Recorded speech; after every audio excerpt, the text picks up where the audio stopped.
2024년 1월 18일 목요일 경제뉴스 모닝 브리핑을 시작하겠습니다.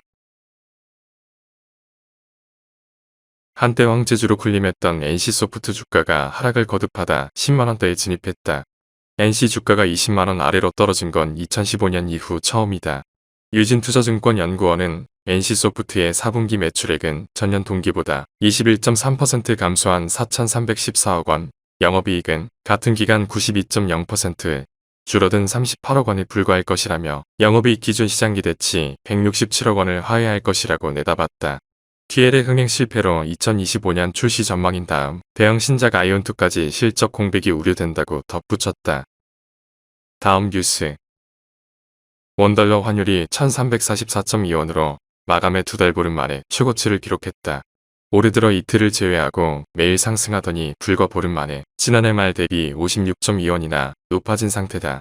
미국, 유럽의 조기 금리 인하 기대감이 찾아들고 전 세계적 지정학적 리스크의 달러화가 강세를 보인 영향이다.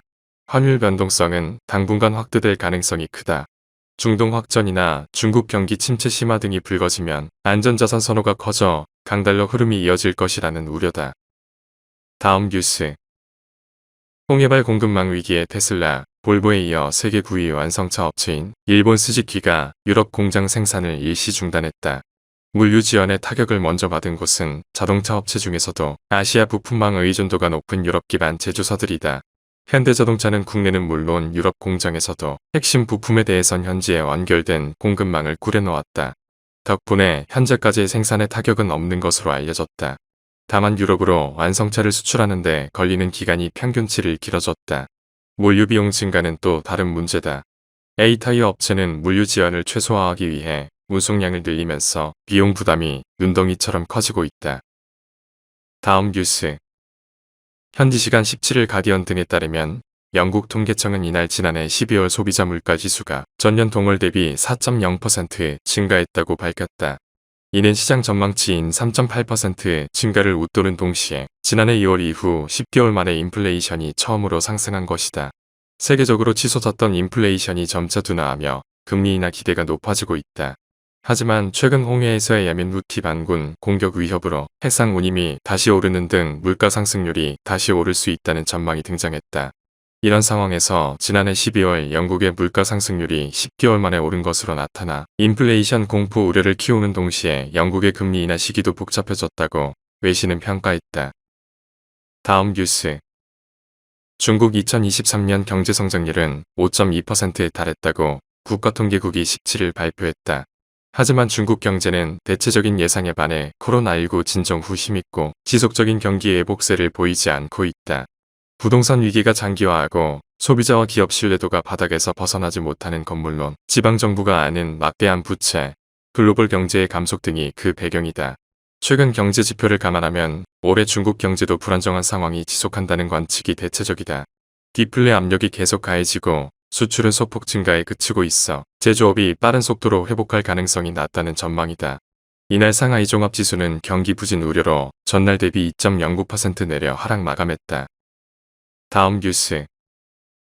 도널드 트럼프 전 미국 대통령이 첫 번째 공화당 경선에서 압승을 거두면서 이른바 트럼프 테마주가 일제히 폭등했다.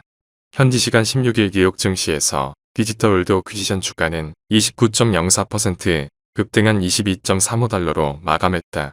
디지털월드 어퀴지션은 트럼프가 만든 소셜미디어인 트루스 소셜의 모 기업 트럼프 미디어 앤드 테크놀로지 그룹과 합병을 추진 중인 스펙이다.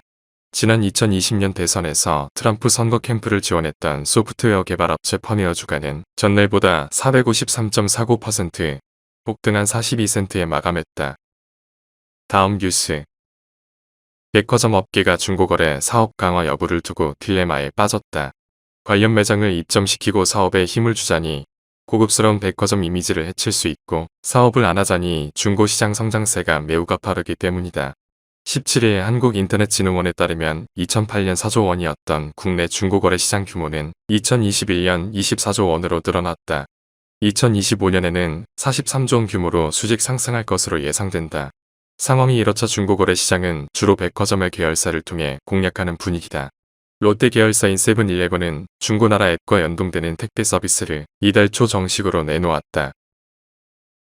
다음 뉴스. 하나은행이 고시한 1월 17일 오후 10시 54분 원달러 환율은 1346.50원입니다. 시청해주셔서 감사합니다. 더 좋은 영상을 위해 구독, 좋아요 부탁드립니다.